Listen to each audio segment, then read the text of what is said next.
राजा तुमे केमिति अछ यह जानिबा को आज पारला खेमुंडीर राजप्रसाद आगरे प्रबल भिड़ जमीथिला तांकु नजरबंदी रखा जाइथिबा खबर प्रचारित हेबा परे राजप्रसाद आगरे बहु संख्यारे लोक भिड़ जमाइथिले जानिबा पई चाहिथिले राजा केमिति अछंती एवं काहेकि लोकंकु भेटिबाकू सुजोग दिया जाउ नाही शेषरे राजबाटिका द्वार खोलिथिला एवं लोके भितरकु जाई राजांकु साक्षात करिथिले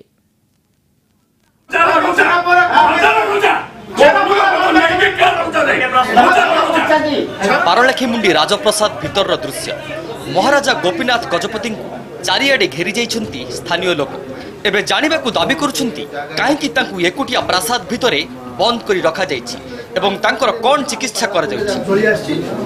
लोकंकर अभियोग हेउछि राजांक पाखरे रहुथिबा किछि व्यक्ति तांक संपत्ति लोभरे राजांकू नजरबंदी करी रखिछन्ति राजप्रसाद देखिलु राजा सुस्थ चिकित्सार आवश्यकता रही। महाराजा गोपीनाथ गजपति नारायण देव असुस्थ अछंती एवं तांको प्रासाद बंदी करी रखा जाइछि बोली गुजब खेली जिबा परे भिड़ जमीथिला राजप्रासाद आगरे लोके दाबी करिथिले राजांको भेटिबाकू दियो शेषरे राजप्रसाद रो कबाट खोलिला और राजा गोपीनाथ गजपति साक्षात पाई सुजोग दिया जाइथिला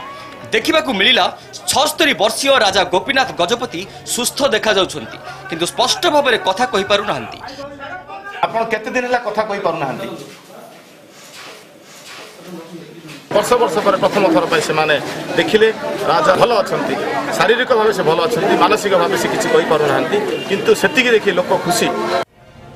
महाराज कृष्णचंद्र गजपति देहांत पर 1974 मसीह गोपीनाथ गजपति राज्याभिषेक होइथिला एहा परे से 1989 और 1991 रे दुई थर सांसद भाव में निर्वाचित होइथिले। पारलाखेमुंडी देवाशीष पाढ़ी श्रीकांत महाराणा रिपोर्ट कनक न्यूज।